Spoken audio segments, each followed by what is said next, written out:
Hello, hello. Everybody can hear me as I move my little friends up to the front here. Let me see if you can see all my... I've resituated a bunch of my panda stuff to the front here, as you can see.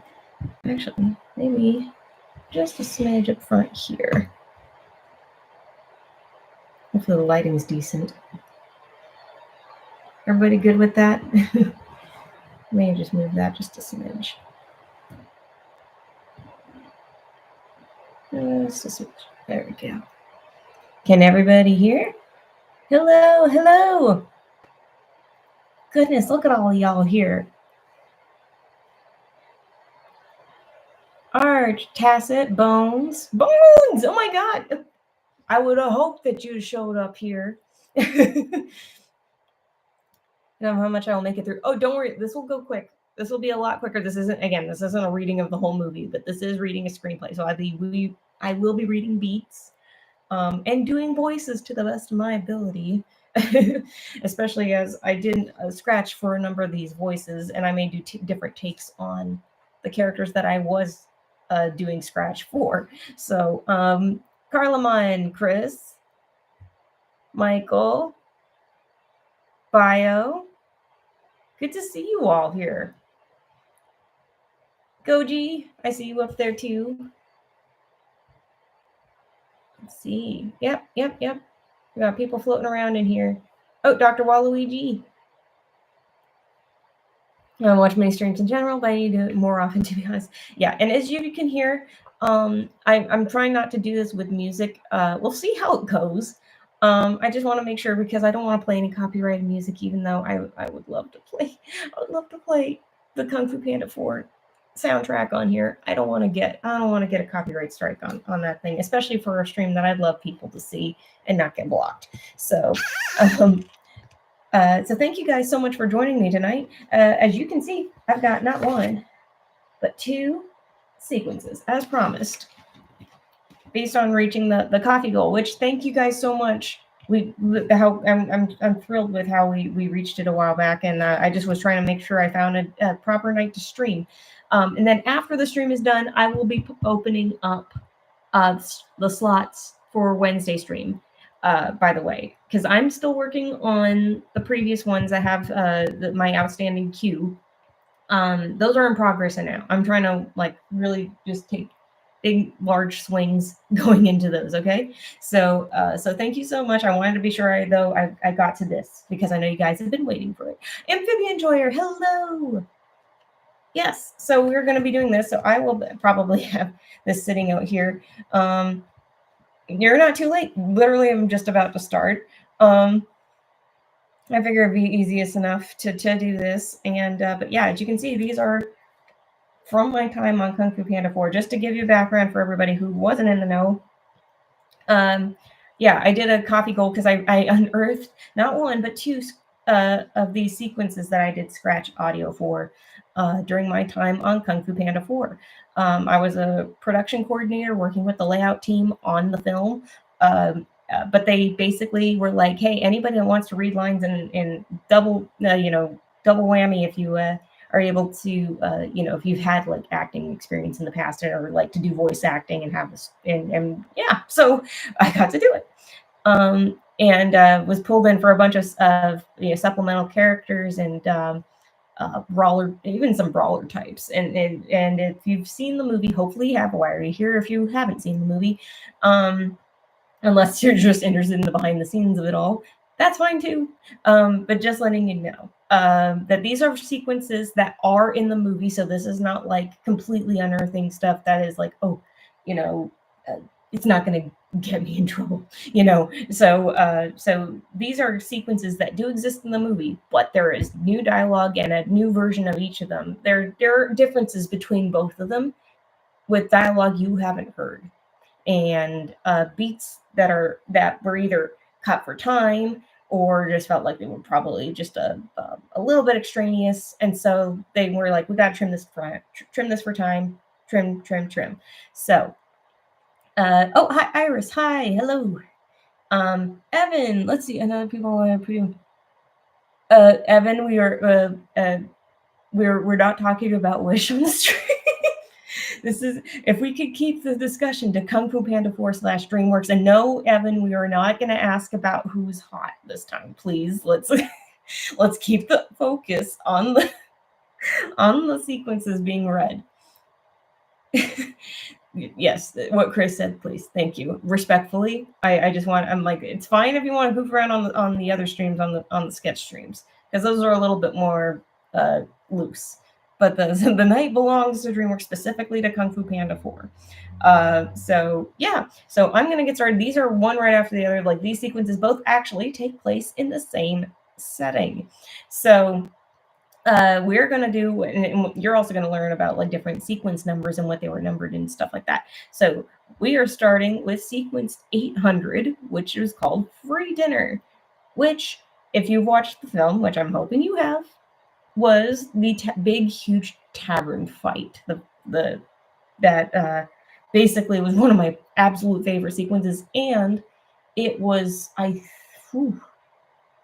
it was the sequence that I believe, yeah, that was the very first sequence, one of the first sequences we started on in the film, because of how much work went into making it happen. When you see that final product, it was a whole dance between departments to make it work. So I'm excited to read this. And then if you have any questions and stuff about like the production and stuff, feel free to throw them in the chat, and I can answer anything after we do the readings, or even do one sequence, answer some questions, read another sequence, and answer some more questions, and maybe share some stories. Yes, the tavern on the cliff.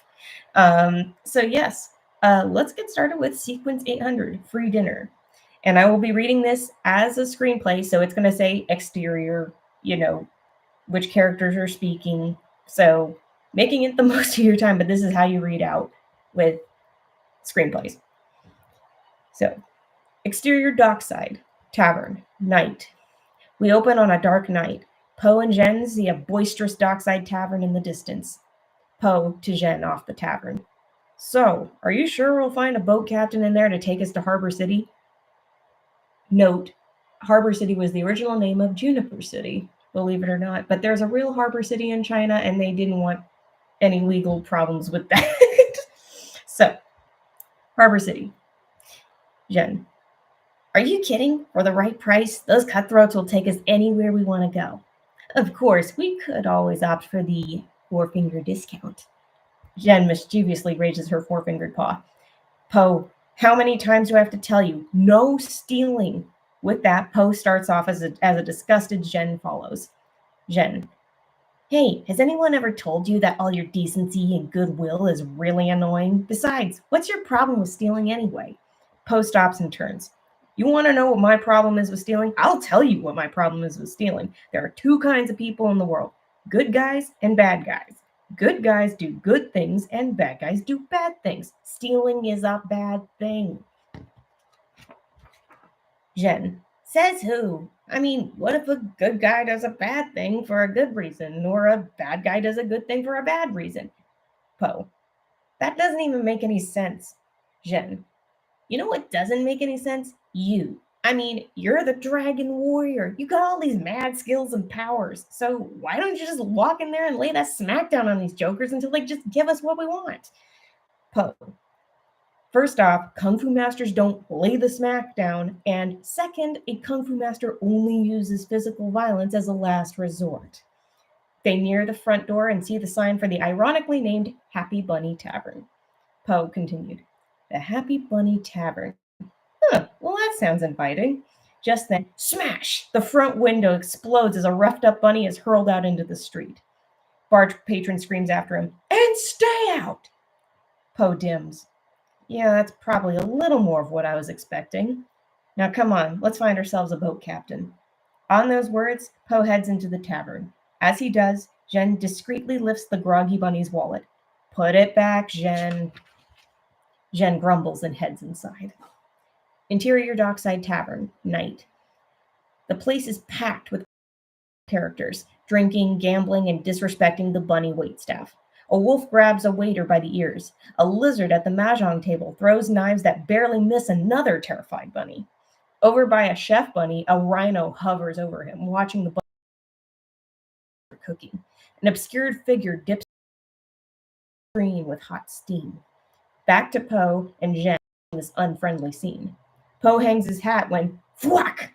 A large axe barrels into the coat rack, cutting it in half. Unfazed, Poe leaves his hat on the edge of the axe blade and turns to Jen. Poe, stay out of trouble. I'll find us a ship. Poe walks off. Jen hears one of the gamblers call out to her. It's a wolf. Oi, you feeling lucky? Jen, okay, but I'm not really good at mahjong. Jen smirks at the ruffians seated around the mahjong table, unfazed by this kind of crowd. On Poe, who approaches the bar. Excuse me, sir. The bunny bartender turns around and his eyes go wide. Bartender, duck! No, I'm a panda. Bartender pushes Poe's head down just as a pot flies past and shatters against the wall. He then lifts Poe's head. Bartender, matter-of-factly, what can I get you? Poe, a ride to Harbor City. Bartender, ask Captain Chip. He motions to a pelican sitting at the end of the bar, pouring a drink into his mouth. Poe, thanks, buddy. Poe tosses a tip into the tip jar, and as he leaves, a wolf swipes the tip out of the tip jar. Over by a mahjong table, a gator flips his tiles. The gator, I win again. Jen, feigning helplessness. Oh no, that was my last coin. A wolf pats her head. There, little fox. Takes guts to play with the experts. Jen, you guys are cheating. A shadowy figure calls out from behind the other gamblers. Granny Boar.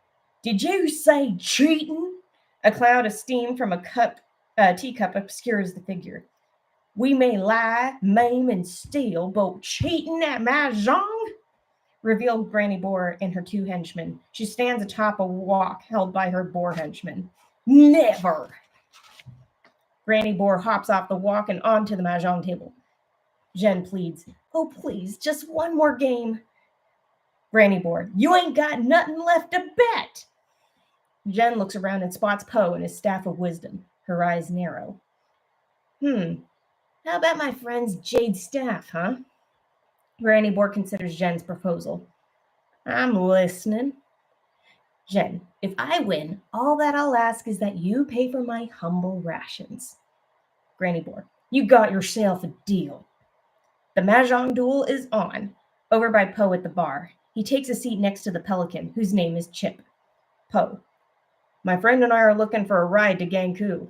Chip, if you're bringing anything against the law, it's going to cost you double. Poe, against the law? Oh no, sir, never. Chip lurches toward Poe. In that case, it's going to cost you triple. Oh, maybe we can go back to the single price? Poe pulls out a small bag of coins and puts it on the bar. A tiny sword pops out of Chip's mouth and slices through the money bag. Then a small fish, named Fish, leans out and looks at the coins. You got a deal. Poe, great. Do I shake his hand or your hand? Back on Jen. Jen is tying a bandana around her neck like a bib. She clearly won this last round. In front of her sits a massive feast as Poe appears. Poe, whoa, one of everything is usually my go-to order, but I can't afford any of this. Jen, oh hey, no worries. My new friend, she's paying. She stands up and points at Granny Boar. Cut to Granny Boar, who's clearly seething. She grits her teeth. Bunny waiter comes up. Can I get anything else for you, ma'am? Jen, smiling mischievously. What's your most expensive dessert? Jen looks up to Granny Boar, who's even more enraged hearing this. Poe, wow, dessert too? You really are an eater after my own heart. Poe enthusiastically smacks Jen on the back. Jen's caught by surprise, and we see mahjong tiles fall out in an avalanche from her bushy tail. The entire bar are all mouths agape, including Granny Boar. The patrons are in shock. Granny Boar is initially bewildered, and then enraged. She bursts out. She was cheating? Angry puffs of smoke come out of her snout. Jen jumps up and grabs Poe's paw, leading him away from the table. Oh, wow, look at the time. We gotta go. Granny Boar and the gamblers block their path. Granny Boar, leave them without dessert? Did you actually think you could grift a meal out of me? Poe tries to defuse the situation as Jen looks completely unapologetic. Look, I'm sure this is just a simple misunderstanding. Please allow us to pay for meal and yours too. Granny Boar, I'm only hungry for vengeance, as Jen brings the pot to a boil. Well then, come and get it. Poe, what? No, no, no, no, no, don't come and get it. Don't come and get it. But it's too late. Granny Boar, get him. And then we go to here. As Granny Boar's crew springs into action, the wolf swings his sword at Jen and she leaps out of the way onto a table. A fight breaks loose. Jen flings chili flakes at the wolf's eyes. He howls in pain. Poe intervenes, grabbing the wolf. He pours water on him to flush them out. There you go. All better. Jen jumps over the bar, fighting Granny Boar's henchmen. As they battle, they knock dishware off the counter. Poe hastily catches the falling dishware. The gator swings a cleaver. Jen dodges and the gator leaves large marks in the bar. Jen then fights off two members of Granny's crew on top of a table. The gator throws the table. Jen goes flying up and lands on the second floor. Poe, in a panic, whips out his staff of wisdom and uses it to catch the falling table and its contents. The wolf lunges at him. Poe dodges.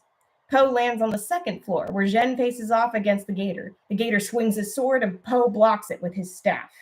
With the gator occupied, Jen steals the money from the gator's bag. Poe chases her down and gets the pilfered money from Jen's tail. The gator swings at Poe, and Poe catches his fist. He forces the gator's hand open, returning his money. A horde of henchmen ascend the stairs. Jen, at the top, pushes barrels, sending them careening down the stairs. In the ensuing chaos, Jen leaps atop a barrel lid, riding it down the staircase like a skateboard, all the while stealing several patrons of their money. Jen lands on the top of a table with her pilfered treasures. The lizard jabs a knife into the table. With knife after knife, the lizard tries to stab Jen. She adeptly avoids them, rotating the lazy Susan around with her foot, and steals the daggers, placing them away in her tail. Poe intervenes, belly bouncing the lizard away into a nearby pillar. Poe tosses the money bag Jen stole back to their defeated owners. Poe, here you go, money back. Sorry about that. No hard feelings. As Granny Boar and her crew surround Poe and Jen. Poe, Jen, yeah. So you remember that last resort thing I was telling you about? Yeah. So this is that. And with that, Granny's crew rush attack. The camera circles around Poe and Jen, who fight off their attackers while Jen continues to steal from their assailants and Poe defends himself. Jen repeatedly tucks away her stolen trinkets into her tail. Poe sends the henchmen bursting through a tavern wall, passing out onto a guardrail. Jen, woo, Poe, laying the smackdown. I told you it's not a smackdown, as Poe clobbers another attacker. Okay, maybe it's a little bit of a smackdown. Poe strikes a martial arts pose ready for the next wave. He turns to see Jen hiding away yet another stolen money bag into her tail. Poe, Jen! Granny Boar steps forward to challenge Poe. She removes her tusks, using them like knives, and roars. Poe, huh? She's nimble and agile, matching him blow for blow. Using her tusks, she hurls Poe toward Jen, busy stashing some more looted gold. The two fly through the opening in the tavern wall. And that, interestingly enough, is where that sequence ends. Because you know what that sequence goes into? It goes into the tavern tipping. So that was actually two sequences stitched together into one. So when the moment that Poe and Jen burst through the wall and are hanging off the railing and the tavern's starting to tip, at least fully tip at that point, that's a whole other sequence. So just the fight by itself was one sequence. And as you can tell, it's a hefty read. But it's very fun. And you can tell actually by the way they wrote Granny Boar. She was originally, I guess, not so much intended, but they did have for her tough personality. They gave her a southern drawl in a lot of her reads. So so you'll notice that when she had these, she was cheating. It was she kind of had those. I want to say it was like just a rough and tumble. It's a rough and tumble bar. That's what it was. And so she had to be tough to match her patrons. And another thing is, you notice Gator was part of the crew that was caught up in the fight. So that's another thing. The tavern ends up in the end being filled with nothing but boars and wolves. And Granny Boar is obviously her own thing. She's a boar, but to have all the patrons they were all mammals in that bar. I think if I remember, they decided that it would have been just easier to have more wolves and boars ganging up on them, and it would make more sense if there was just they were all there anyway. So to have the gator would have been from like a capacity. If I remember, it was also just trying to choreograph anything that would have to do with a long tail swinging through. But it made more sense just to have it all be mammals in that sequence. But yeah, there were animated deleted scenes included in the DVD, but I'm not sure if there are any published ones that were fully animated. Oh, for Kung Fu Panda, she was adorable. Yeah, so what did you guys think of that first read through? I hope I didn't sound too winded. I was trying to move through it, but not to sound like I'm jumping and saying everything. But I hope you guys dug that. And yeah, it's again, it's really cool to like kind of go back over these and remember what used to be and then compare it to what we got. And I still think that the tavern fight sequence is one of my absolute favorites in the entire film.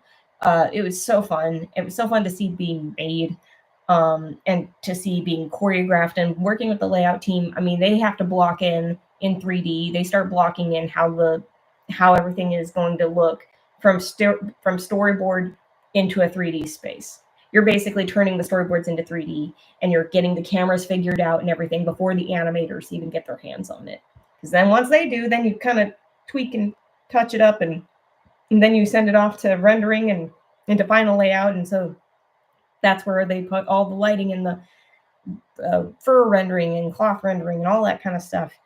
It was so cool to see this done, and especially to see how they did it for the tavern for all the different shots of showing the tavern rotating on the cliff on the outside, and then having to see how the characters were reacting to the to the tilting set on the inside. So what it was is what they did is for the interior shots, they did what they called we did a Star Trek. That's what we said. We did a Star Trek where it had the characters pantomiming as if the floor was actually sliding underneath them, or the whole building was tilting and twirling. So you had the animators basically pantomiming that everything was moving around, which I think is even funnier.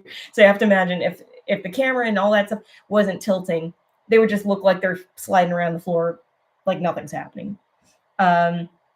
So I think that was just one of those cute little things to know about the behind the scenes on that sequence. Which, funny enough, we again have our next sequence, which is actually back at the tavern. Literally back at the tavern is the name of it. Sequence 1275. As you can figure, this is the next time we're at the tavern, and this is when Lee posed Panda Dad and Ping posed Goose Dad.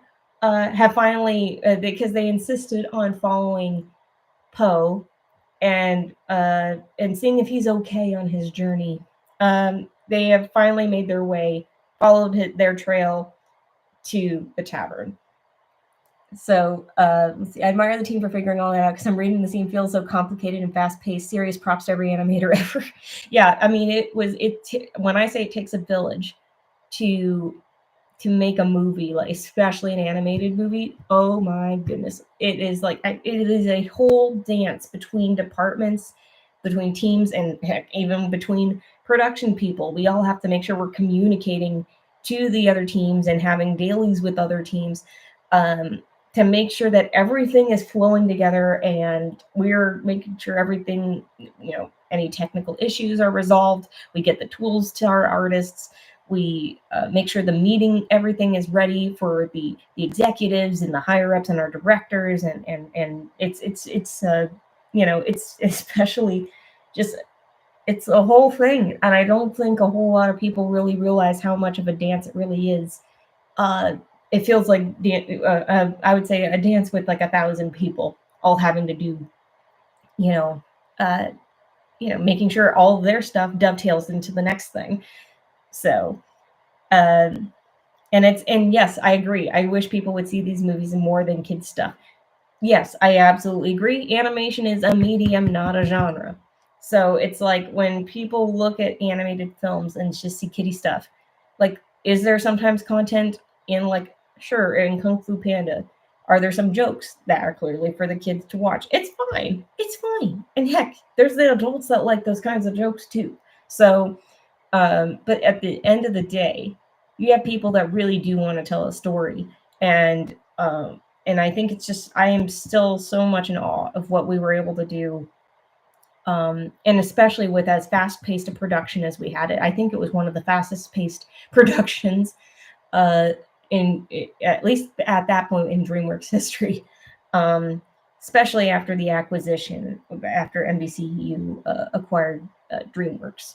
So it's a whole thing where you kind of have to, you're trying to get the project you want out the door, but then you're also having to, you're having to deal with a million factors now, especially if it's not your studio, or even if it is your studio, you're still having to answer to another company that owns the studio, and to hearing feedback from different people in different groups, and all you can hope is that if you push back enough, you can still preserve as much as you want, as much as you can get out the door.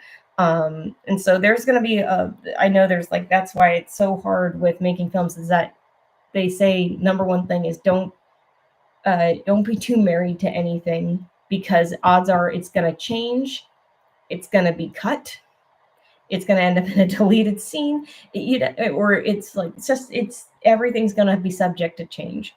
So it's definitely something that is not for the faint of heart, to make an animated film or animated anything, but yet to, especially because there's just so many artists. It's all artists making, especially visual artists, all making a story, and then you have the writers that are trying their best, with crunch times and with pushback and all sorts of hurdles that come up in the way. So it's yeah, I'm still super, super proud of the film that we got to come out with at the end of the day.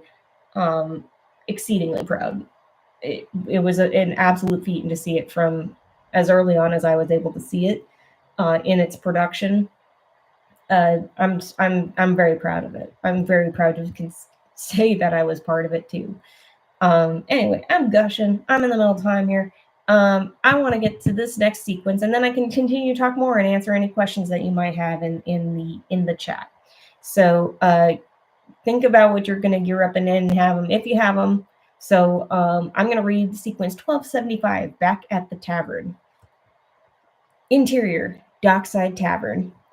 Granny Boar and the gamblers are back to playing mahjong, even though the tavern is pretty trashed. The gamblers, who are nursing their wounds, don't look much better. Through the window, Lee and Mr. Ping peer inside. Lee eyes the joint warily. Lee: yeah, this place doesn't look very friendly. Exterior Dockside Tavern, evening. Mr. Ping jumps down from a stack of dishes. Mr. Ping: oh, I'm sure it's fine. This is a restaurant. These are my people. We speak the same language. You wait here. Lee looks around nervously. Here? Alone? In the dark? Mr. Ping: look, Lee, if you can't be tough, can you at least try to act tough for a change? At least try? Lee whimpers and lets out a nervous laugh. With that, Mr. Ping sucks in a deep breath and heads inside, leaving Lee alone and terrified.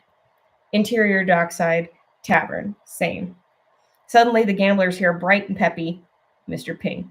Hello! They look up and growl as Mr. Ping waddles in. Mr. Ping continued. Hey there! Hi, everybody! Everybody listen up! Nice outfit. Oh, that looks good. Ooh, that smells delicious. Mr. Ping grabs a glass off a server's tray and downs it. He coughs a little but recovers. Mr. Ping: excellent service, but I don't tip. He continues on walking further into the tavern. Mr. Ping: Love your robe, lady. So sorry to interrupt. I know you're having a good time, but I was wondering if a panda happened to pass by these parts. His head's this big, he's very round, there are black marks around his eyes. Granny Boar stares him down. Now Mr. Ping chuckles nervously. Mr. Ping, love your robe, lady. Granny Boar, a panda? Oh, yeah.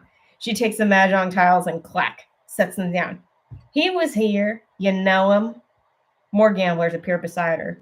Mr. Ping, know him? Why, I'm his dad. The gamblers all look at each other. A wolf grabs Mr. Ping by the neck and lifts him up. Mr. Ping, clack! Exterior tavern at that moment. Lee watches the trouble brewing. He starts pacing nervously, trying to calm himself down. Act tough. Act tough. Lee peers in the tavern window again. Oh no. Lee backs up into a sheet and touches a stack of bowls. Interior tavern at that moment. The gamblers now have Ping pinned to the table. Granny Boar is menacing him. Granny Boar, if you want to live, you're going to pay for what that panda did to my restaurant.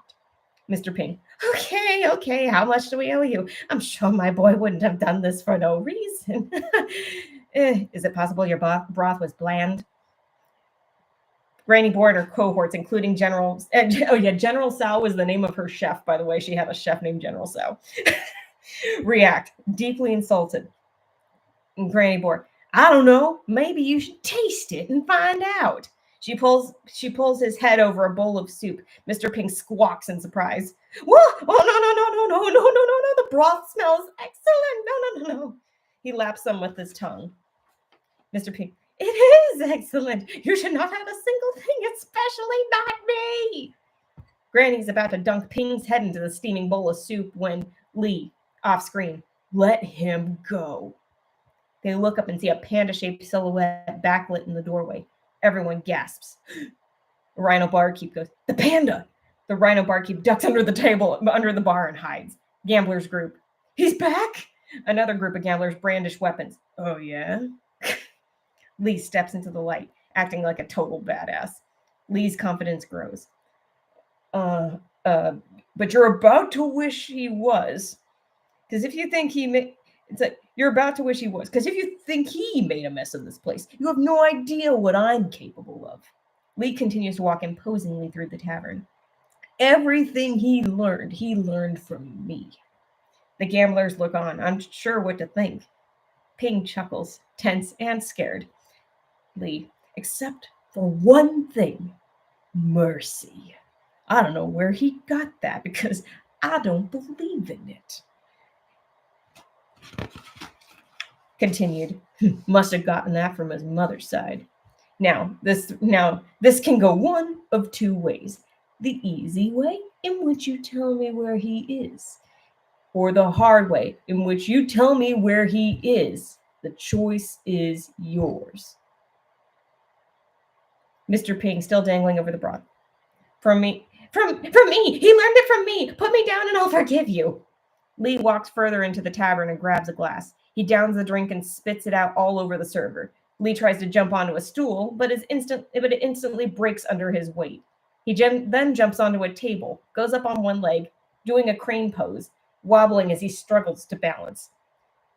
Lee doing kung fu fighting efforts. He grabs some chopsticks and holds them up. He does his best to sell this feat of strength as he snaps the chopsticks in half. The patrons react, scared. The table cracks and Lee miraculously maintains the crane pose. Lee continues to try to do more kung fighting efforts. Granny Boar, take it easy. He went with the fox to Harbor City. And the tavern goers point in the direction. That way. Lee goes, wise choice. Exterior dockside tavern moments later. Lee and Mr. Ping close the tavern door. They're breathing heavily, looking at each other. They got away with the charade. How's that for acting? Laughing, the two run off. And that's the end of that sequence. Also, I realized I misread his line here. my brain thinks of how he says it, which I love how Bryan Cranston said the lines for Lee. It's yeah, I know it's them actually being afraid of the whole charade was super funny. But yeah, it's this can go one of two ways: the easy way, in which you tell me where my son is in words, or the hard way, where you tell me where my son is in whimpers. The choice is yours. So there's your line. uh, Accidentally botched that one, but there you go. Again, Bryan Cranston, and it was just, oh my god, his take for that whole spiel of like, I don't believe in it. But his dynamic with James Hong is so freaking great. I loved the dads. And actually, it was so funny. There was a point where I could feel like in that time the writers were trying to figure out what to do for like kind of, I guess you could say, the B plot with Lee and Ping. There was a whole thing where they were trying to do a whole thing where Ping was having the struggles versus Lee having the struggles. And then they were trying to, and I remember writing notes of saying there has to be a balance of the two characters that are interacting with each other. But then also, if one is going to have a struggle, I feel like it has to, if anything, it'll probably be more like Lee's issue, because I kind of want to see more of him and having him develop, because we've had so much more time with Ping that to have Lee have some more moments would be great. But then on top of that, when they were trying to have Ping have the issue, it was where he was struggling to fly, or at least he couldn't fly until he could. It was I said, I think Ping's whole not being able to fly thing, I think that seriously needs to be reworked. There has to be something more there. I know there's a kernel of something where one of the dads is going through something on the journey, and I really think though it's like it's got to come from something more sincere, and I think it's got to be more innocent. And I think Lee's kind of more of that perfect uh, embodiment of somebody who, I mean, especially when we don't have as much time with Lee as we have had with Ping over the series. I really think it's like, wasn't that a thing in one of the previous movies? Uh, for which one? What was the thing? Like a thing of not being able to fly? Yeah, a little bit. If I remember, I think it was, but it wasn't. It was just like a throwaway thing, if I remember. Like kind of just a gag more than an actual plot point. And then, but that's why it worked better for Lee to have that a little bit more of the there. First of all, there's a balance between the two better in the final film, but you can see there's a little bit more of it leans a little bit more into like Lee being more nervous and unsure because he was so sheltered for so many years, having locked himself away after the whole Shen thing. That it's it's I think it ended up being so much better in the end, the way they had their dynamic, and it ended up being the point where the dad's dynamic is it was one of those things that I'm like, I was always looking forward to the scenes where they would come up. It was so adorable. Yeah, especially when he's learning Kung Fu from Po, and yeah, Kung Fu Panda 3 along with the others in the Panda. Yes, you're right. See, I was going to say, yeah, it was kind of like a quick thing, and it was not a plot point. But yeah, it was building up more courage more after Shen and then Kai. Yeah. And so what it is kind of ended up being before the fourth movie is a balance of more of the dads working together and kind of showing that they had their little anxieties, but it was more focused on them just, I want to be there for my son. And especially when it's a kind of well, worryingly for them, it might be a swan song for Po, in that he might not come back from a journey so dangerous. And so obviously when they're like, we finally have our son, we've had time with him, but we're like, but we don't want to let him go. We don't want to let him go. And it's just really cute. But yeah, I'm glad I got to read through these sequences tonight. And I hope that they were worth the wait for you guys. I want to continue talking about them because I want to make this time worth it for y'all. You waited long enough. Have all these things, and if you have any other questions, or comments or anything like that, or maybe you had thoughts on the film that you wanted to share here, because I can sit here and I will be the first one to say, going, look, did I have essays worth of notes and character development, all that stuff in my time on the film? Absolutely. All this stuff that I would have loved to dive into. I love to have dived into in the film, but it wasn't my film to write, and so I was able to make certain suggestions for, like, at least for some design things, and maybe even some suggestions that helped kind of move things to the point where we got them in the final film. But I am not going to say that I was like a sole decision maker at all. I was a part of a mass of people that we all collaborated together, which I really liked. It was very, very, very collaborative working on the film. I did not expect it to be as, where everybody was out, you would get a screening, you go to internal screening and you give feedback and you would say what worked, what didn't, all that kind of stuff. And so to be able to note on that and be a part of that process with my entire crew was amazing and super fun. Technical questions? Yeah, sure, ask away. Feel free, and if anybody has any other questions or comments in the chat, maybe it could be, I'm like, I can say, where it was probably early on in the, let me see. Oh, I did have let's see. What order is a given scene assembled, and what is the job of a production director in the pipeline?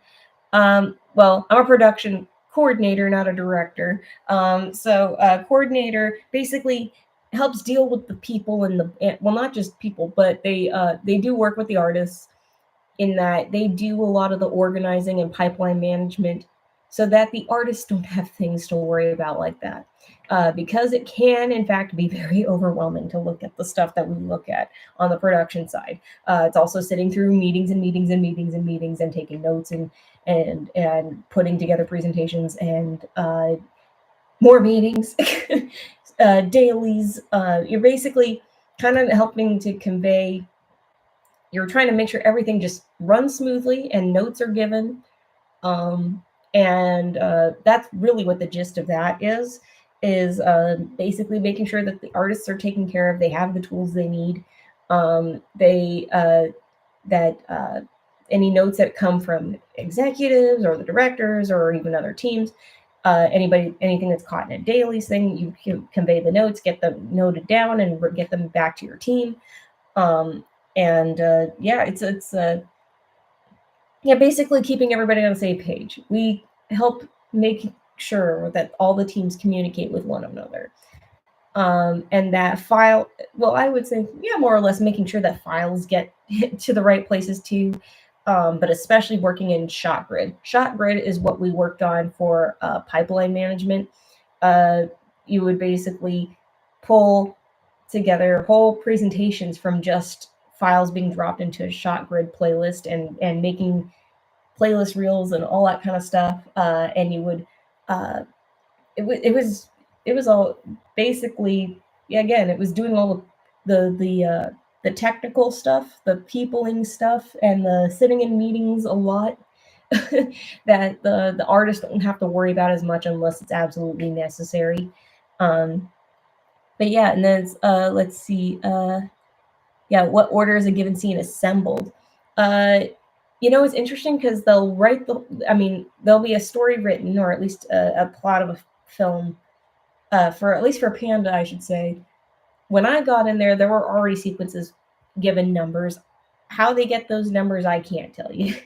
I'm not the one, because they assign numbers there, but we do work off of those numbers that are assigned to each sequence. What I think is if I remember, I think it was the writers that would break it up into those numbers. And again, it would depend on but it would what was it? It would be something like, if I remember, sequence 300 was the very first sequence we actually worked on in the film, and that is when Zhen breaks into the Jade Palace and Poe fights Zhen. That was the very first sequence. It was sequence 300 early on in the film. But and usually the smaller the number, the earlier on it is in the film. Yeah, welcome to the insanity of studio production. Yeah. But I can tell you that sequence 300, where Poe first meets Zhen and they fight, and where the Urn of Whispering Warriors gets shattered again, that whole thing. That was the very, very, very first sequence that we worked on in the film, and that was the very first one that went to layout and one that got finished completely. So yeah, let's see here. Yeah, I did have a question that I didn't want to ping you about in the server. You mentioned a while ago that you would be selling those limited. Oh yes, yes. I know I have them sitting here. Yes, I will be selling those. I'm trying to figure out a good way to sell them. I guess it would be, would it be? I don't know if a Google form would be. Maybe if just people would order them through Coffee. Is that probably the easiest way to do it? Because yeah, let me break those out to show you what they look like again for people who are interested. Yeah, I know, Bones, you would be the number one party for this one in particular, because this is a foil print. So you can see there's gold foil on Chameleon's headdress. And if you look closely, this was actually a design that I did. So I drew this, and this was put on the crew shirts for the layout team for Kung Fu Panda 4. So I designed this so it would be on our shirts on the back. But then I was also able to get it made into a very, very, very limited amount of special prints. It's on nice, like, thick paper, like basically cardstock. And it's 11 by 17. And it has gold foil treatment. And if you can see that her Tautier design, the patterning that is associated with Chameleon, her red markings have the 3 big baddies from the previous films. And then I wanted a nod to the good and evil Poe, so I did the 2 mirror Poes here, and then Zhen at the center here. And I only have so many prints of these. I believe I have, and they will be in different categories. There are 2 kinds of those prints and I say that because there are some that'll have maybe like there's ones that are like immaculate, like 10 out of 10. You know, there's no imperfections on it. Those will be in one category. If you wanted a one, then you, like, let's say there was like a slight misprint on the corner, or a slight bend on the corner of the sheet. If you're okay with that, because either way you go, I'm going to put this in the frame anyway, that's not going to show up, you'll get that at a different price. So it's so either way, and that's why I wanted to make it work out, because I really do just want to like clear these out. That you guys get, there are going to be a certain amount available of the what I would call just like the standard, and then the ones will be like the premium ones, and then there'll be the ones that have like slight imperfections. So yeah, I will be sure to like line this up here again. And as far as like mailing them out, I will basically the shipping will be included in the cost. So I'm going to try and make sure that that the price is reasonable, that you guys don't have to worry about it. It's like it's basically free shipping. That's what it is. So if anything, I will actually be eating up the cost, so you guys don't have to worry about it. Yeah, let's see. Shipping concerns, like someone accidentally or purposely bending and ruining them. That's the thing. It won't happen, because guess what? I have a ton of these tubes over here. These nifty, handy, dandy tubes. So big, thick, sturdy tubes, which is also, they will all be shipped in these babies. So they will be rolled up in here. I'm going to try and see if I can get a sleeve on them, or some kind of like a tissue in here to keep them in here, because they really won't slide. I just want to make sure that when you're pulling them out that they're safe. So yeah, tubes. But yeah, so you get this nice big old tube. So I'm gonna try and like work with that. Let's see. Listen, there it is. But yeah, so when you get those prints, they will come in a tube. Very tubular, totally tubular. And so if you're interested in that, I will get a form I will get an order form on Coffee set up.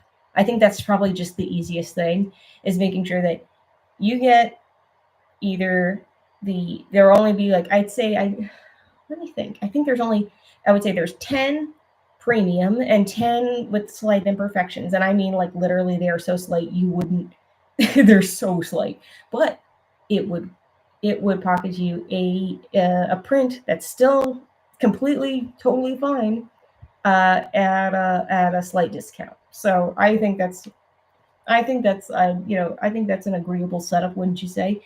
Um, yeah, so if you're interested in that, I will get that form going and get those things finally shipped out to you guys, because you deserve to have those there.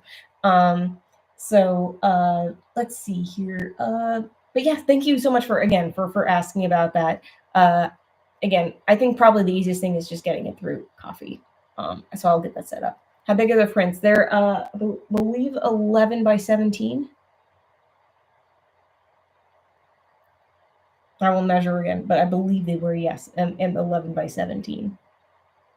Because I wanted to go with a print that was going to be that if you could find a frame for one, it comes in a default, dimensions. That's something you could find a print, could find a frame for that. Let's see. Are there any other questions up here? Let me scroll. How was it for you figuring out the job during your first days compared to your final days where you fully grasped it? Firmly grasp it. Wow, it was a lot to learn. It was, I mean, I was familiar with some production stuff, but it was very interesting to learn shot grid. And actually, I had an immense blessing of being rolled onto the show. I started on the show when it was still pretty quiet, so I had at least a few months to really get my feet wet with working in shot grid and working with other departments, because when I rolled on, layout wasn't fully active at that point. So I was there and basically learning the ropes before the pace would pick up and when people were rolled on and all that good stuff. So I had a few months of like a grace period of being able to learn, which was, I mean, that doesn't get to happen very often. So I'm very thankful for that. And I also got to help other departments in that time as well. I got to help out with the rigging department. I helped out with the visual development team. So that means all like the concept art and that kind of stuff. I believe I remember I helped out a little bit with the story edit team, which they combine them together. So it'd be like the storyboard team and the writing team, but it made sense. Or not even the writing team, it would be the edit team. So the edit team is who basically would go to make sure it was everything spliced together into a final edited film, or if it was reels or sequences, those would go to the edit team. And we would have an editor that would splice everything together, putting the scratch audio in, or putting final dialogue in, or it's editing. So but I got to help out with quite a few teams being able to do that. Production designer gets you production coordinator, I should say, gets you involved pretty much everywhere. And like I got to work with production designer specifically actually is a role, but it was not my role. So the production designer is like the head of the visual development for the movie. Production designer gets to dictate how the rest of the film really looks, the visual language. And Paul Duncan was our production designer for the film, and he's phenomenal. it was an honor to work with this team. And actually, I remember, so for the film, if you guys know the opening sequence when when Poe is first, I guess, shown in the film, uh, he's fighting a stingray. So you have the big stingray fight. Uh, when Paul was trying to figure out how this stingray was going to fight. He's like, how do you have a stingray fight kung fu? I can't even think about it. And so he's racking his brain in a meeting, and I'm sitting in the corner taking notes for all the other stuff, right?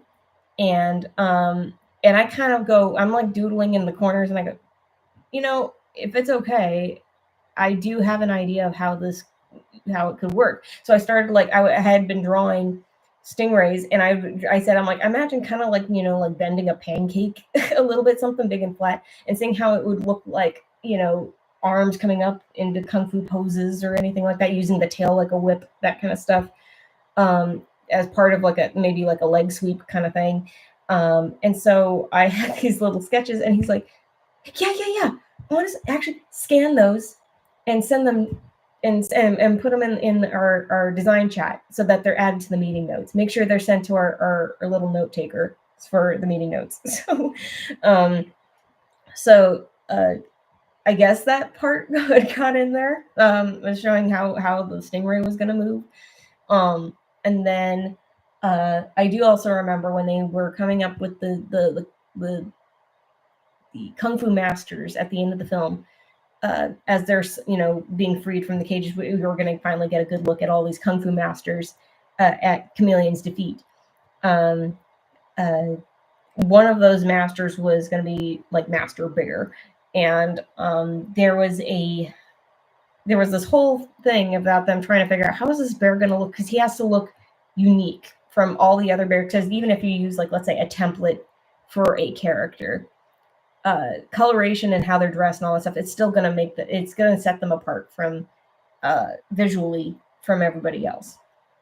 So with Master Bear, they were trying to go, how do I even color this bear? Because all these other bears seem to have just what do you think? It's like different, it's a black bear or a brown bear, or what can make him different, but still something that fits in China, that obviously isn't just going to panda. And I said, I started have you guys ever heard of it was a golden moon bear?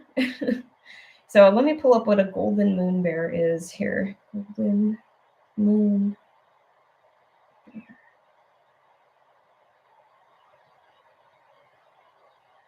Golden moon bears are also known as lion bears, because they have a unique coloration where they are like a golden color, but then the fur on the mane of their neck, like around their neck, makes them look like lions. So sorry, it's a little blurry, but hopefully you can see at least a little bit. So so they have like a little pinky kind of nose. They have a gold fur, but then they also have like this thing that makes them look like a lion. And so I said, they're native to China, if I remember. So I was that's why I was doing all this research. About, hey, what if you did Master Bear and gave him that coloration? And wouldn't you know it, that coloration showed up in the final film. So that color scheme won. So the power of suggestion and collaboration, apparently. So look for Master Bear in that ending sequence with all the Kung Fu Masters gathered after Chameleon's defeat. Actually, I wonder.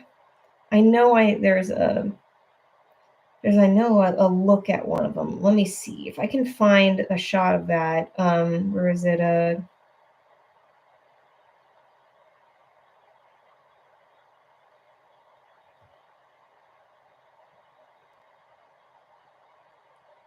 Let me see here.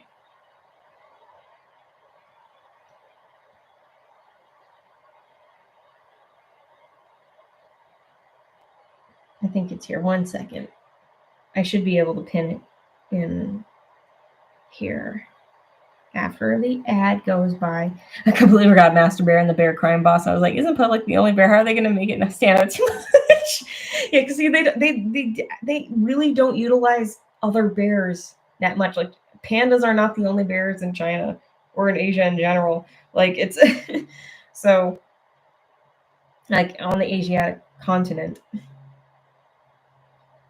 Let me see if I can get a good screenshot or at least a freeze frame of that bear. Oh yeah, there it is. Oh, stop it. Here. Let me see. And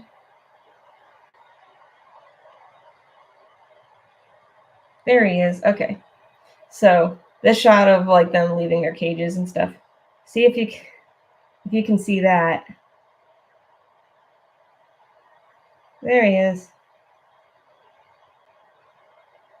So you can see his coloration has the dark mane on his neck. They actually, what was cool, they gave him like little mutton chops with the lighter fur.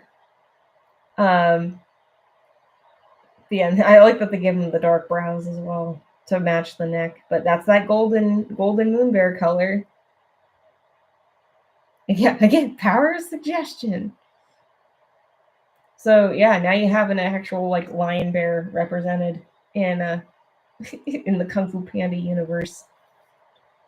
Oh yeah, where's the I can't remember if I ever share it? I don't think I ever did.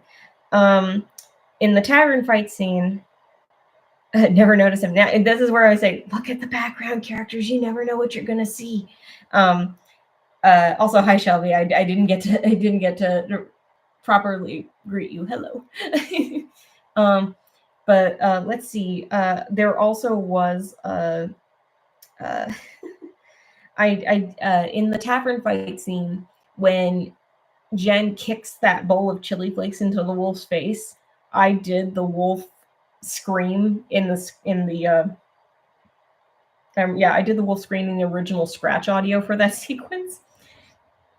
And I remember I locked myself away because I was recording my audio at the time, my scratch audio, using a phone app that they said, use this phone app, record it, and then you just send us the file after. I'm like, okay.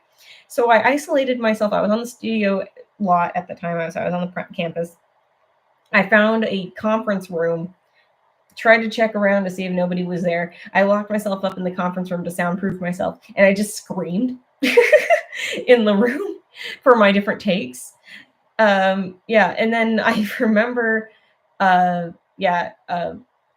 leaving the conference room, and one of my coworkers came to me and go, "Are you okay?" I'm like, "Why?" They're like, were you screaming in there?" I'm like, "Oh no, you guys heard it." Like, yeah, we heard that. We heard a lot of it. I'm like, I'm recording scratch audio, and I don't have a soundproof room. Thank you so much, Dr. Waluigi. Thank you so much for joining. I mean, it should be wrapping pretty soon anyway, so but I wanted to be sure I took the time tonight. But let me see if I can find that clip of the scream, because I know I edited it into a video, because I took the clip from the movie and then I just spliced in my recording to it. But let me see if I can pull it up. I will find it. I know I will find it. Yeah, as I continue searching for it. Any other questions that you might have? Okay, this isn't over. Bears!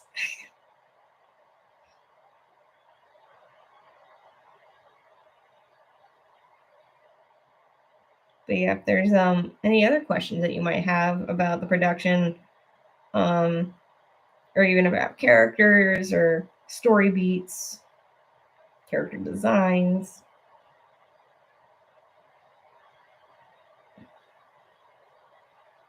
While I continue to look, I might all just swelling out here, but it's super fun. Yay! Glad you could join us, Bones. I was so excited. I'm glad you joined. And then again, I will make sure I will get the form going, so you can finally get that print.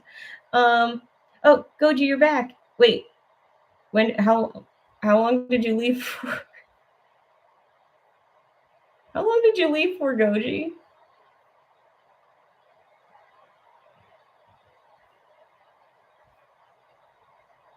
I'm scrolling up to be like, how long did you leave for?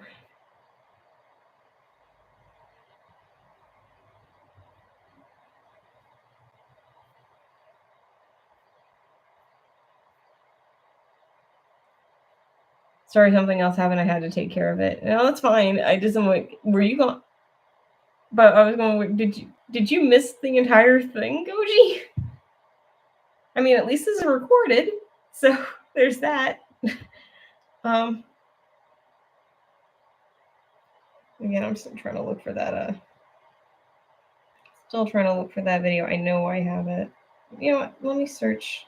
If I can just go through videos. I'm sure I could have it like that. Videos. No videos. Go to videos.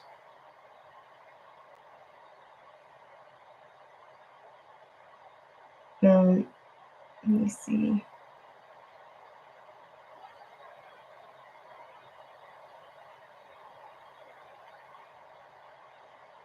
Let me see real quick here. Oh yeah. I think this is the one. So this is the clip I lined up with from the movie with one of the screams I did for the wolf having chili flakes thrown in his face. I'll have to share it at some point, like maybe in the server, but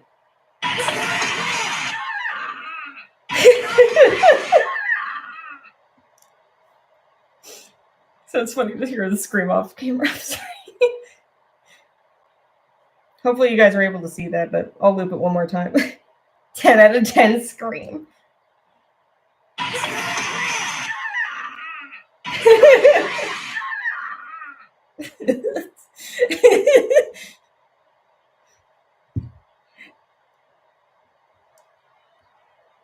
I had multiple screams. But that one I thought worked pretty well. So I'll throw it in there. And some of these, if I remember trying to scream in my car, and I was just like, the cue sticks even then were like, I'm like, I don't know, this sounds a little too, like, it just doesn't sound right. I gotta record in a room, see it and hear it. So yeah, I will share that to the, I'll share that to the server. If you join the Discord, which obviously I think all of you are there anyway, so I will share it to the Discord. I think it is pretty funny. So, especially when I was pulling from the app that I used for all that stuff, all that scratch audio. It was just very fun times. And I watched the final sequence of Vandy's scream. I was gonna say, actually, none of my screams made it into the final film, because you know what they did? They hired other actors to do all the like the loop group stuff. But they used the scratch audio as their guide. So scratch, but I think that's the official one they should have kept in the final. I remember there was a time that they did have like a female scream over it. It was really like before they actually had me scream. Or no, actually, I think they used it in like a promotional clip, and then they later, obviously in the final film version, they didn't. They just had the regular like male scream. Yeah, it's that kind of scream. Especially because I think all the brawlers were male. So anyway, even though I think it should have been like, hands rated E for everyone, guys and girls of the brawlers, besides just Jen and Granny Boar. That might just be me. But oh yeah, what was another thing I was thinking of here? Oh yeah, I remember. I know I have audio of it, and it was it's the sequence that was one of those like long. It was one of those like long tracking shot, like continuous shot sequences, and it was the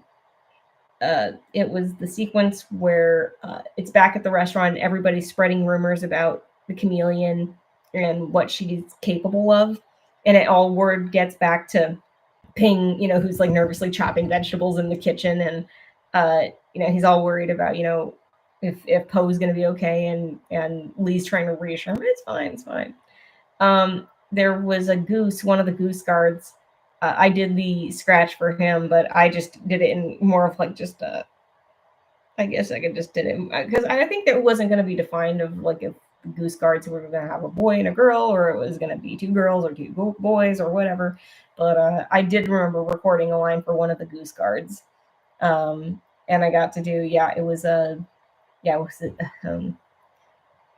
oh yeah, I could probably play it off of there. It was the I heard the chameleon has an appetite of 1,000 predators, and her favorite food is panda. Like it was I believe if I remember that line did make it into the final film. Yeah. But unfortunately it was not my voice that made it into the end. And there was also a multitude of wolf growls and snorts from the boars that I did. But especially wolf growls. I really had fun doing the wolf growls. But unfortunately those didn't make they actually made it really far until they finally did have like the loop record.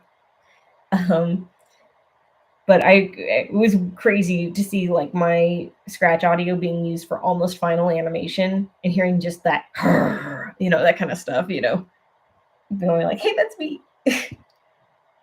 Not the best growl I could have used for example, but it was because I did try to apply a gravel when I would do it. I would try and get into like a whole, or prepare, and I would get into a mode where the growl would just come out. But either way, it was fun. It was fun being able to do all those, and I looked forward to every time I had the chance to do scratch. It is absolutely a perk of working at a studio and being able to just do that. But yeah. Also, I noticed the comment earlier. I like that one of you said that you liked my Mr. Ping voice. I'm like, I think because I heard so much of James Hong working on the film. I would have loved to meet him. I would have loved to meet any of the voice cast, but I never got to. The closest I got were actually I can't even. The closest I got to any one of the voice cast was when it was Ronnie Chang, and he was sitting and having lunch on the campus in the campus courtyard with one of our producers. But that was the closest I got. Otherwise, we were encouraged not. We actually not even encouraged. We were instructed not to disturb the talent when they came in to record because they didn't want them to be, they didn't want them to be dogpiled and bothered and harassed for autographs or anything like that. James Honk.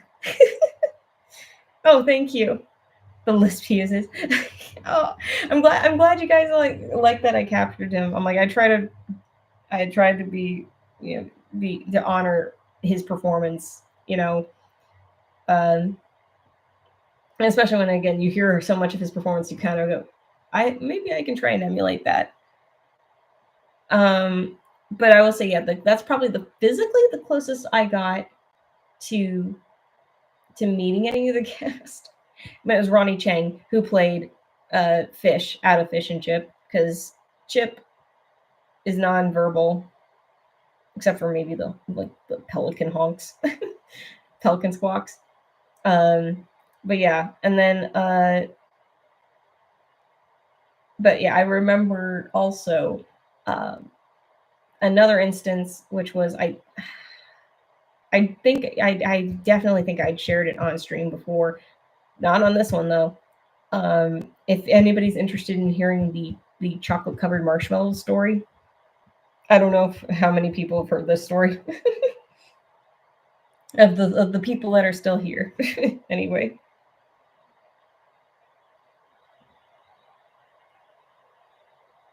There is in fact a story. Oh, have a good night, Gochi. I'll rewatch a stream when I can, yeah. Okay, cool. Story time. Tacit said it, so I'm gonna say it. So early on, working on the film, one of the first people to come in and record was Dustin Hoffman. I never got to meet Dustin Hoffman. This is where I was very envious of the story edit team. They got to go meet the voice talent or watching them record and all that kind of stuff because that was their thing. The story edit team, especially the edit team, they worked with the voice on the voice records and stuff like that. So with all the talent. So anyway, Dustin Hoffman was the first person, I believe, the very first person we had go in to record. And when he was finished recording his session, he was all excited, like, when that was so much fun. It was so good to do that again. When do I get to come back for lines? And I said, it's probably not going to be for like another 6 months, maybe a little over 6 months. And they're like, and he went, oh, that's a shame. It was like he was so excited. They said he was clearly so excited to record again. And that it was just like it was really warming to see that. But then the next day, everybody's gathering. All of our production people are gathering in a meeting for our in the Kung Fu Panda 4 production hub. We're gathering for a meeting. There is a big, huge box of chocolate-covered marshmallows in the middle of the meeting table, the conference table.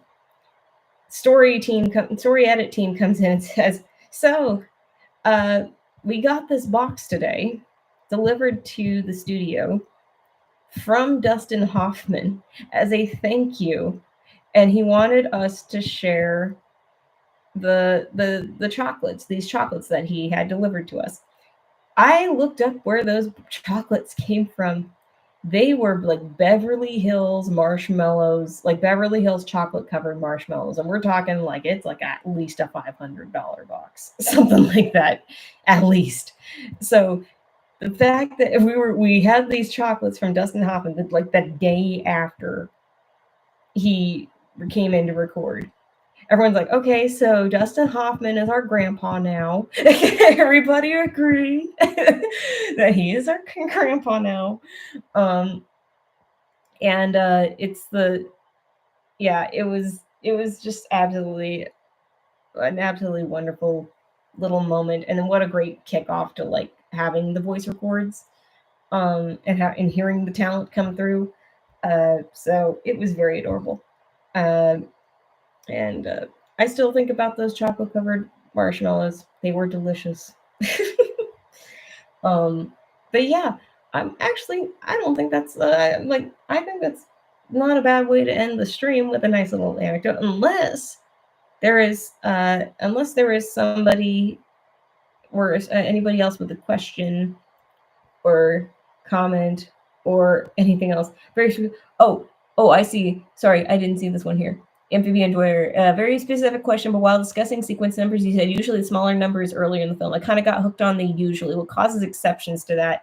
Well, I say that because it's like, I'm like, I'd probably say it, I don't, because I say usually because I want to keep it loose, because the way I experienced the film is that even if I don't know how they number them specifically, like what assigns what number, because that was not, even though I helped a little bit with the edit team, it was past that point where we had these numbered already. So I wasn't there for the naming of that. So it may be different for other sequences. It may be, or for different productions. What my experience was that earlier on the film, usually it's going to be a smaller number. Because that's how it was in the film. It's like 300 was early on in the film, 800 was later in the film, and then you had 1,275, which was after that. So you kind of had these, and it may depend on also certain sequences. Well, yes and no. Some of them may go into production sooner, and sometimes that might have an effect on how they're numbered. But at least as far as working on this film, this is what happened. What I know, Cedric, where other studios usually like color scripts, some sequences have totally out of order numbers compared to others around them chronologically. Yeah, so at least on my production, it was like, even if it didn't seem like, oh, it's just like sequence 1, sequence 2, it wasn't like that. these numbers still pretty much moved from smallest to biggest. Like that's from start to finish. It was just I can't tell you how they were assigned the numbers, um, but it's that is up to the writing. That is up to the writing team. I think, honestly, at least for that instance. But yeah, every studio is going to do it different. Every project might do it differently. It's That's the thing. That's when I learned that DreamWorks is unique in a lot of ways, uh, and how they run their productions. And then Disney could be completely different, and Paramount could be different. Sony could be different. You have all these different studios that are all doing stuff. Pixar could be different. That they could all be doing it differently based on how they do their pipeline, and how they write out their screenplays. It's So that's the thing. It's kind of funky. There should be, I believe, I wish it was kind of a more uniform way of doing it across all studios, so there wouldn't be a whole lot much of a learning curve. But I get why that they're different, because every studio is going to be different. It's just like every person is different. So the way that a certain studio will function works for them, and if they need to tweak it a little bit, then they need to tweak it a little bit. But every studio kind of seems to have like a set way of doing things the way they want to do it. Um, and sometimes that's how it is. So I think with DreamWorks in particular, this was, at least with this production for Panda, this was how they did it. And it's very likely that that is how they did it for other things at the studio. But I was not involved in those pipelines, and was I familiar with the numbering for other films for their sequences. So I really felt this rabbit should have been left out in favor of further development between Jen and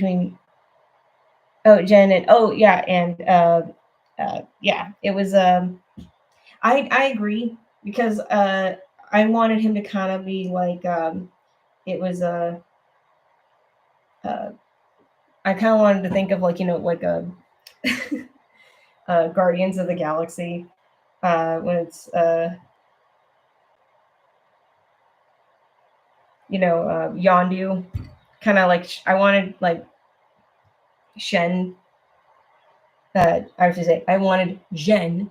I'm like very tired. I wanted Jen to be like, to have a Star Lord Yondu situation. Yeah.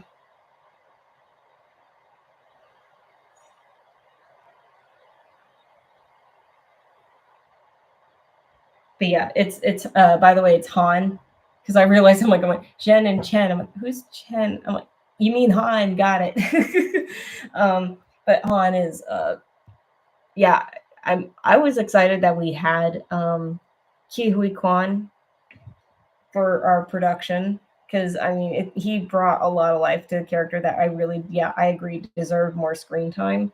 Because I know in the development of that story, they did try to give them more time. But I think what we were pushed on so much of the time was, one, it was timing, and focusing predominantly on Jen and Poe.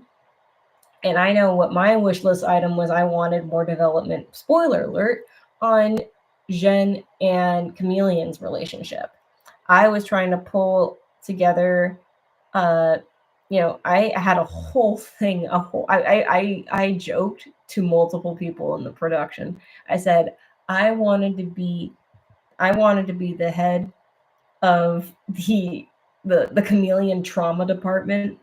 I wanted to be responsible for, like, I want to give this chick a reason, why she's doing such awful things.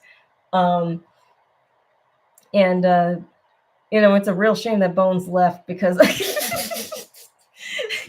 this would have been perfect for Bones to hear. But I really wanted to, like, especially kind of wanted to lean more or less into the kind of uh, a relationship, kind of like a Rapunzel and Mother Gothel kind of way, but not with, but with Jen being more, she's more street smart and not as naive and sweet, and it's like you kind of had, yeah, like with Jen, he had a reason, deranged as he was, yeah, And with Chameleon, I was getting upset at all the people saying that, oh, she was thinking that she was too small. There was the whole thing of going, yeah, there was also the fact that there are dojos that were not as accepting, or at least had become as accepting as Shifu's dojo, which allowed for, which established the Furious Five. You didn't have a whole lot. I guess you didn't have a whole lot of these. It was very much hinted at that it's supposed to be like, especially with if you're thinking of like the Tales of, was it not Tales of the Furious Five? It was but it was one of the Furious Five short films where it talked about like how the group came to be, their stories came out. I know there's like the Secrets of the Five, but then there was one that came later, and that one established that there was a dojo like that Shifu wanted to go to, to retrieve the heroes from, because there was a team he was looking for from a dojo that was all red pandas. So it's like or you had dojos that were all big, strong animals, like rhinos and crocs and bears, that you kind of had them. They weren't as uniquely assembled as a team like the Furious Five.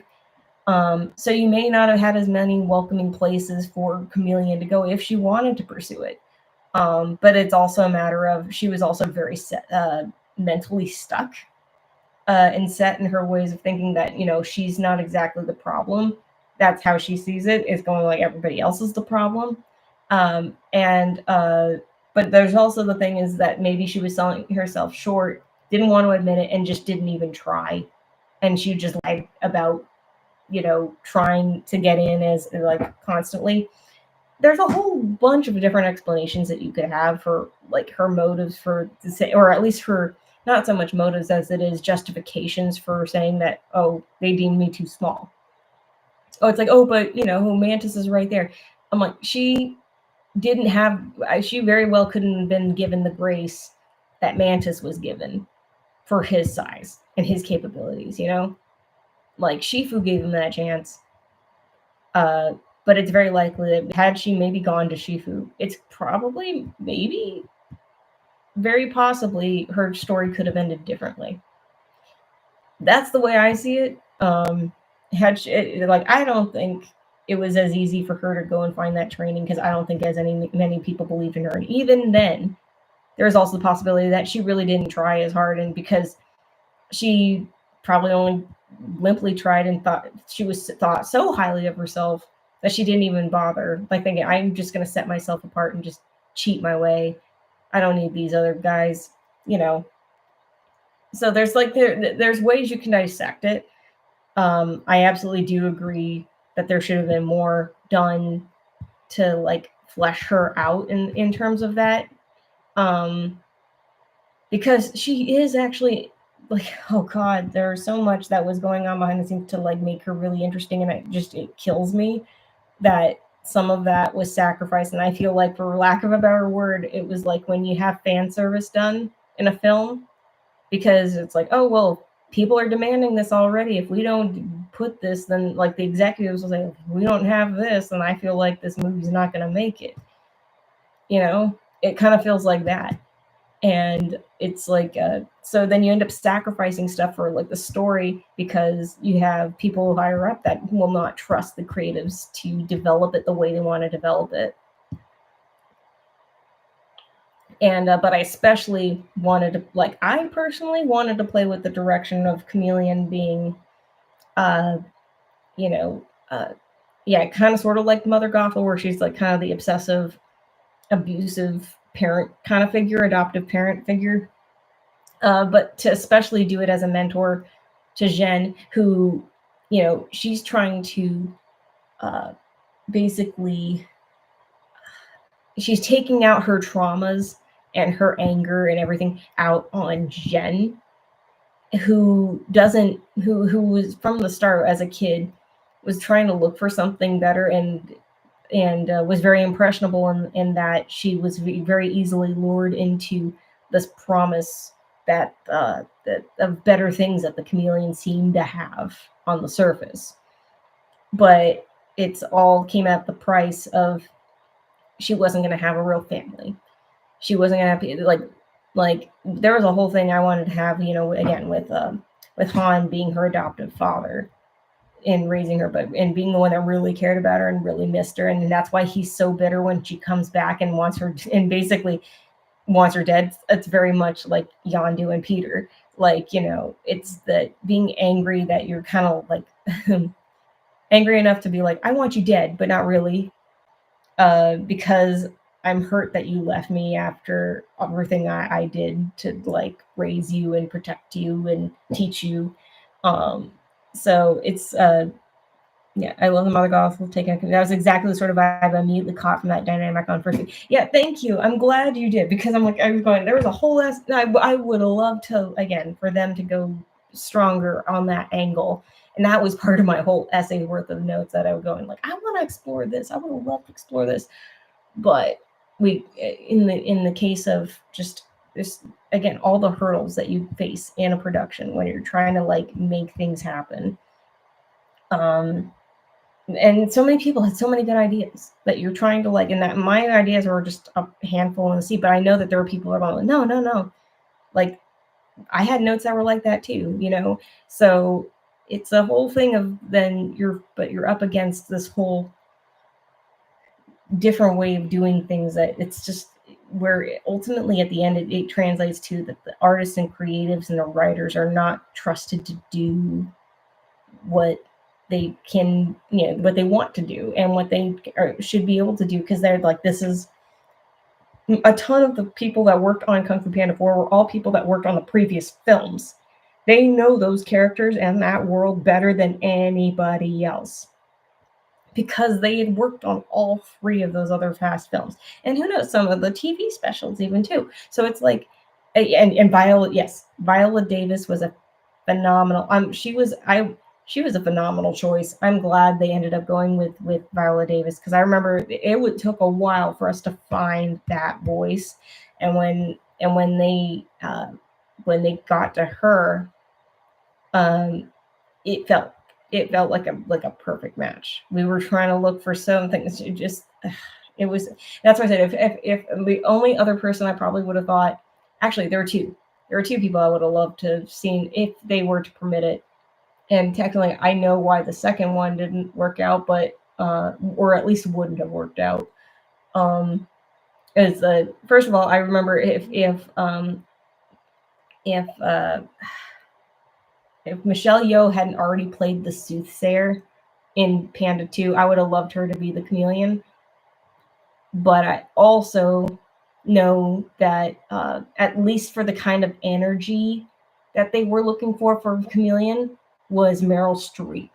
Like, thinking of, like Devil Wears Prada, Miranda Priestley, Meryl Streep, was the energy that they were kind of looking for from chameleon. Somebody who could be wrathful, but while being level. And it's a shame that it's a shame that we probably will like never get Meryl Streep, because I just know that any time Dustin Hoffman's on a film, she will not work on him because she refuses to work with him or even be attached to a project with his name on it since Kramer versus Kramer. So yeah, it was not a great time working on the film for that one. So she has refused every production since then. So that's why it would have never worked. But her kind of performance in like Devil Wears Prada, that was kind of like the energy, the vibe we were looking for Chameleon's performance. And Viola Davis came in with that while also bringing her flavor and flair to it, that I was like, oh, you know what? I can't see anybody else doing this. She was great. So I have a scene/sequence in my head that changes the exchange between Jen and Han when she returns to the Den of Thieves. I still need to write down script-wise and show you. I'd love to see it because, yeah, I think, especially, again, going back to that, I think Han was deeply hurt that Jen, even though she was so young and impressionable, I think he still was very much hurt that, she jumped ship at the, being lured away by Chameleon's false promises. And I think what's